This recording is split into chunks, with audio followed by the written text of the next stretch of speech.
คักเกินคาดไปตาหมันตาทนอยู่ตอนเบิ่งเนี่ยหูบเนี่ยบ่คักพอมาสัมผัสเลยคักกะลีพี่น้องเลยมันหนาดี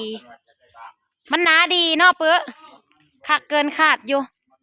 เรียบร้อยพี่น้องเลยระวังแต่ลูกหลาน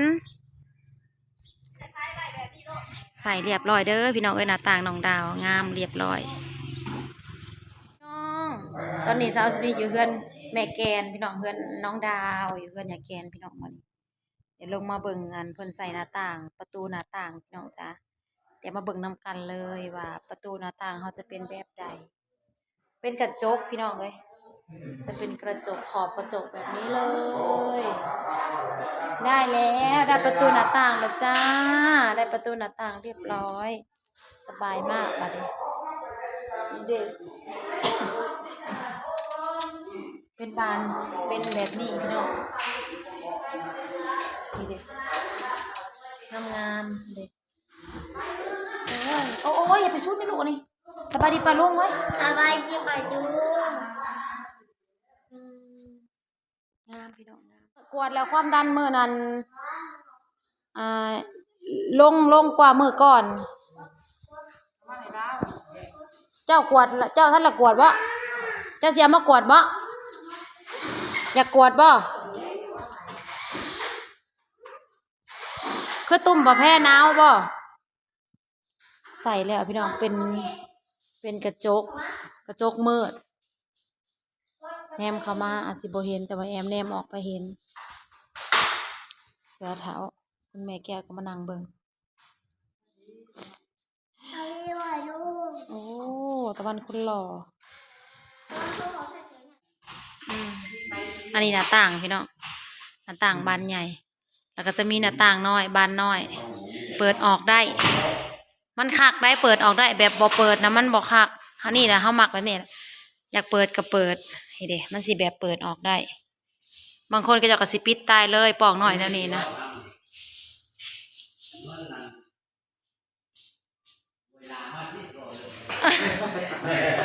โอ้ยหนามาดูติ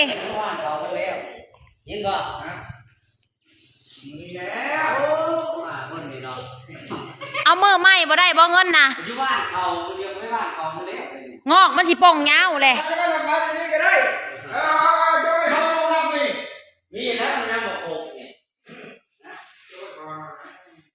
ต้องยุบปากซ่องพุ่นเขาไปมือวันพุธนะบ่มืออื่นก็ไปได้ปกติเราเปิดแล้วมือนี่นะมือนี่ก็ไปได้แต่ว่าเขาไปค่าบ้านเขาเราเปิดแล้วโทรถามแล้วฉันนั่นก็เอาไปให้เลยอยู่ปากคลองเลยเอาไว้เลยพอที่เราพ่ออยากให้มันทันไปแหละโอ้อันนั้นเราไปบวชเจ็ดมือเราไปอยู่ในร้านเลยเอาขึ้นมาใส่แต่ละห้องพี่น้องเอ้ยมาเฮามาเสกเบิ่งยายก็นอนยังว่าท่านเขาที่เขาทางพี่น้องเอ้ยเฮือนนะ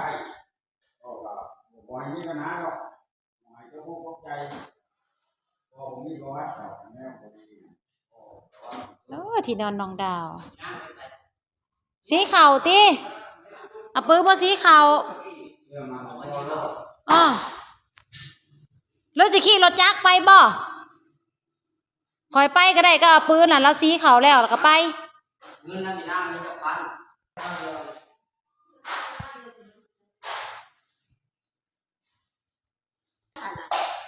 สอง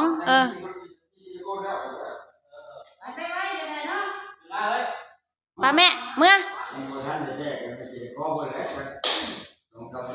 บ่มือเราเปิดแล้วเขาโทรถามแล้วมื้อนี้นะเราตัดมาที่หอดเถื่อนเจิดครัวพี่น้องหลังจากสาวเซนวัดมาถ่ายเบิ่งเฮือนเอาปืนเนาะ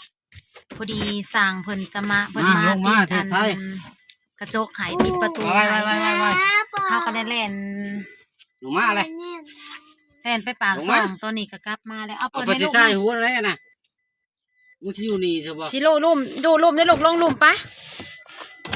ตอนนี้ก็ไปมาเป็นที่เรียบร้อยพี่น้องหอดเฮือนไปขายทรัพย์สมบัติก่อนสุดท้ายลงมา ไปธุระให้น้องดาวค่ะ ไปปากส่องกลับมาแล้วพี่น้องฮอดเทือนแล้วเมื่อเช้านี่มาแวะเบิ่งนั่นนี่แหล้วบ้างพาแม่ใหญ่ไปนะแม่ใหญ่ก็ยังบ่ทันแล้วเวียกเราซ้ำมาจอดรถเอาแม่ใหญ่ส่งลงแล้วก็แล่นไปปากส่องให้เพิ่นพี่น้องเอ้ยฮักก็มาฮอดตอนนี้เที่ยงกว่าๆเกือบบ่าย ขาววงซีเพซีขาวได้สอบเดียว เอาทรัพย์สมบัติสินสุดท้ายไปขายอันที่มันขายได้ขายง่าย เอามาดู ได้ สิ เท่าไรก้าวอะไรเท่าไร ไม่รู้อ่ะโคกนู้คือแดงแท้มาแต่ชี้ สิเอาเท่าไร เอาเบิร์ด เท่าไรแล้วเอามาคันเบาถือไก่สิหายเบิร์ดคันเบาบ่ถือไก่เอา ชิ เบิ วั ร์ด นหา 40,000หาเอาแต่40,000นั่นแหละเอาแต่40,000หาก็พอถ้ามันได้หลายกว่าหันนะได้หลายค่ะได้หลายเอาทองน้องดาวกับทองพ่อใหญ่ไปขายพี่น้องมาใส่อันเขาบานประตูหน้าต่างเรียบร้อยเด้เอาแล้วบ่ละบ่นี่นะเมื่อแลสร้างนะอ๋อเอาเงินก่อนมาให้ปื้อก่อน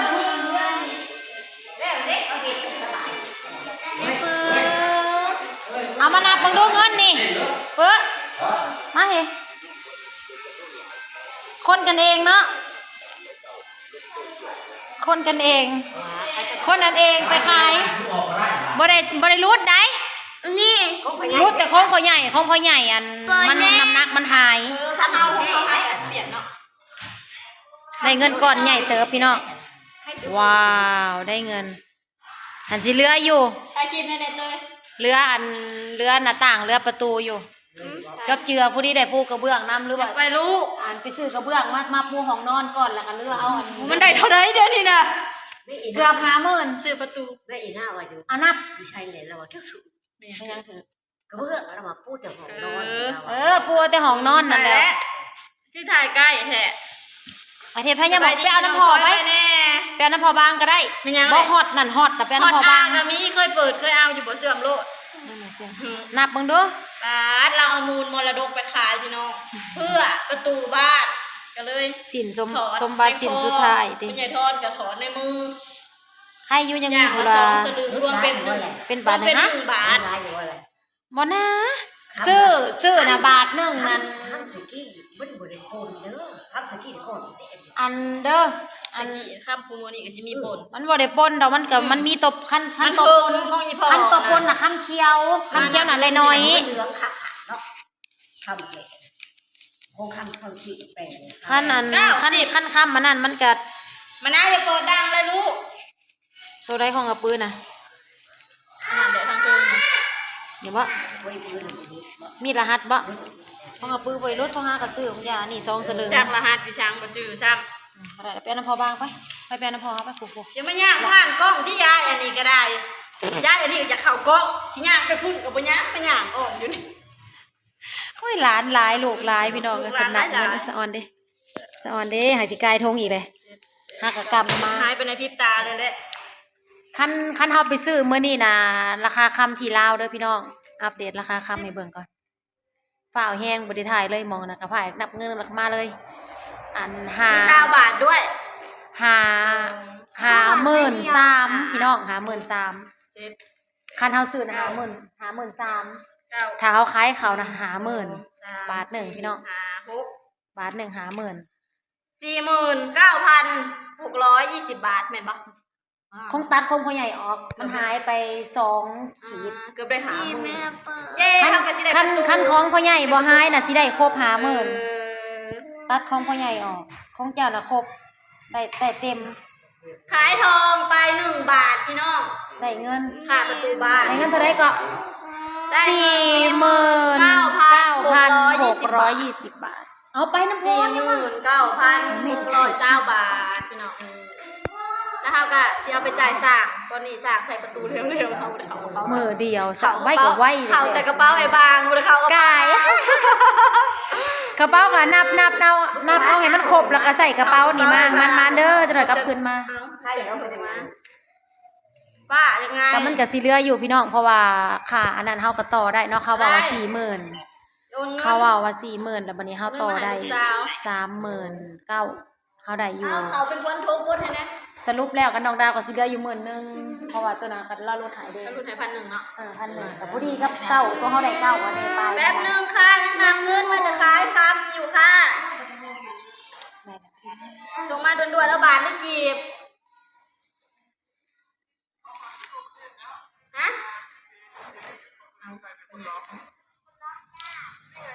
นุกที่ฟังที่ไหนชา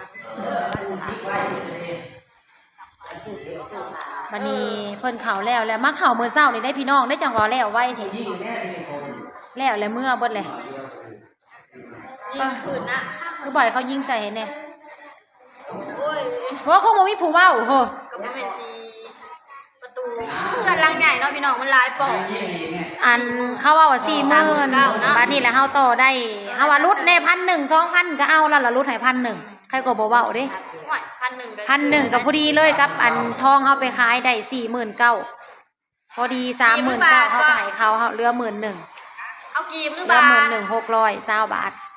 ก็สิเอามาใส่หน้าต่างเอามาใส่ประตูตัวนี้ก่อนไปซื้อนะประตูตัวนี้มาใส่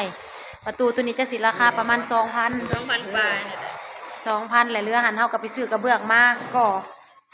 ไอ้บางเป็นช่างเหรอ บ่มีค่าจ้างก็เฮ็ดเองเท่านั้นแหละหักแต่ว่าบ้านเขาแล้วพอแล้วบ้านเขาไทยหุ่นหน้าไว้ก่อนจังปูมันหลายเวียกนี่ก็ให้แม่ใหญ่เมื่อเบิ่งน้ำเขาให้เท่าเยอะบ้านแล้วสิแล่นเมื่อวานเขาก่อนพี่น้องบัดนี้ ไปเตย หน้าว่าได้ออกไลน์ไปไหนกันเรื่องกันเด้อ อยู่สิได้อยู่ปากซอกอันน่ะพู กับช่องนี้ บ่แม่นอยู่รักษามเขาบอกมันถูกนั่นแต่เฮาบ่ได้ไปรักษามนั่นติเฮาซื้อน้อยๆเดียวนี่ก็ซื้อไปแล้วแหละเดี๋ยวนี้บ่แพงกันได้หรอก เม็ดหนึ่งย้ายไปโลดอยู่ เขาว่าบ่แพงคันไปรักษามนะ โลดอยู่หมดโลดนะครับ เป็นได้กำเงินก็มีแต่ใบงามใหม่ๆได้ ว่างกลางมากไปไทย ย่างผักกางอีก ประมาณ มี นั้น เงินหมดแล้วผักกาง ไปซื้อแม่งกิน ผัก ข้าว กาง กับหยังบัด ผั นี้ กกางก็คันเอารุ่นงามๆมันบ่เป็นหมื่นผู้บ่ฮอดเพื่อน อันอ้วนอ้วนอักแผล ได้กำนะคะเดียว มันก็หมื่นอยู่ เงินเดือน YouTube กับกำมาหอดเดือนกับเบิดโลด เงินเดือน พอฮอดไส้ พอฮอดขาบ้าน คือการนั่นแหละก็ได้ 2,000ในเงิน 2,700ส่งสาวสุปนีนะเขาอยู่พี่น้องเลยได้เหลือเงิน 2,700เท่าใดนี่แหละ เขาบัญชีเรียบร้อยช่องน้องอันสาวสุปนีหมอลำฝั่งลาวได้พี่น้องเดือนนี้อาจจะจากเดือนเลยลืม จนลืมว่าจะจากเดือนเลยจังได้100เหรียญนึง ของเฮาก็5ก็ได้60 ถ้าแล้วว่ามันยังได้ซ้ำนี่ เนาะเฮายังว่าไล่ได้40,000 ไล่40,000บัดนี้เพราะว่าเขาขายเดิเขาต้องไล่น้อยไว้บัดนี้เราไปโทรถามเล่าเมื่อเช้านี้เฉพาะมื้อนี้มื้ออื่นบ่ฮู้เขาโทรเสกดับเป็นมื้อเด้คำขึ้นคำลงกับแต่ละมื้อมันก็แต่ละมื้อมันก็มีมื้อขึ้น หากมันลงอันนี้นะเหลือ50,000 53,000แต่คำเฮามันแบบว่าคำหันลาว 5,000 เราบ่ได้ตัดยังบ่ได้หยังเด้เราไล่ราคาเต็มเล่าเมื่อไปขายเล่า ค่ะมีแต่ของอีพ่อแล้วก็บ่ได้เว้าว่าหันนั่นหันนี่เราบ่ได้เว้ามีแต่เราติดเบิ่งอันนี้ของพ่อเฮาว่ะเราว่าของเจ้านั้นยังคือเก่าเราบ่ได้นั่นเด้อเราของเฮาอ่ะของเฮาเด้มีแต่อันเฮาให้แต่บอกเดี๋ยวตัวนี้ของอีพ่อเฮาว่ะ พวกมันเขาใหญ่พวกผูกที่ หลักเลยว่าอันคำเจ้าตัวนี้นะ มื้อนี้แหละ พ่อเก่า พอ เรา ดี อะ เลย รักพวกมัน ได้สิให้อัน บ่จักมันลาว เพิ่นน่ะเพิ่นบ่ตัดลาย มันสูงปานนั้นเขาว่าต้นหมาก สู้หัวพวกพระ เออ ไปปลูกอันนี้ นั่นแหละเพิ่นว่าเพิ่นตะกี้เพิ่นว่าสิ โอเคพี่น้องเดี๋ยวอันทัศนีสิออกหน้าก่อนเด้อฝากกดไลค์กดแชร์กดติดตามเดี๋ยวจะถ่ายเบิ่งบรรยากาศรอบๆเพื่อนจะเล็กสักหน่อยให้เบิ่ง ประมาณจะต้องออก มื้อนี้ก็ไปธุระให้น้องดาวจ้าพี่น้องมาเป็นที่เรียบร้อยจ้าโอเคหน้าต่างก็ได้แล้วมีแห้งแล้วบัดนี้ นอนสบายบ่ต้องย่านผู้บ่าวเขา เอ้เอ้าใครว่าเว้าอยู่เฮา ย่านผู้บ่าวลาก ใครกล้า ลาก มา เขา เขามารถมันบ่ได้ออก จับไปเลยพากันน่ะเขามาโลดคันเขามาแล้วบ่ได้ให้ออกเด้อว่ะเพราะว่าผู้สาวอยู่เฮือนเนาะเขาก็ใส่หน้าต่างไว้ เขามาแล้วออกบ่ได้เด้อติโอเคพี่น้องบ๊ายบาย เว้าเป็นตะยะเดี๋ยว49,620 บาท ตะกี้ไล่ไว้แต่ 40,000ยังได้ติ ไปแต่40,000นะ40,000ไปปลาย จักมันสิรุดหลายรุดหน่อยติค้ำก็ได้จุดไว้ ใครแต่คงเอาปื้อบ่รุด ทำเฮามันนั่นเด้มันบ่ได้รู้ทำหาเรา คำห่านเราเทิงห่านเราเองคันเฮาเขาห่านอื่นมันก็สิ พ่อนั่นได้สิได้สิยา เฮาต้องเขาห่านเฮาเขาห่านเราเอง เรียบร้อยพี่น้องเอ้ยเรียบร้อยนะคะเรือนน้องดาว ติดบัวน่ะทาสีขาวเนื้อน่ะทาสีอัน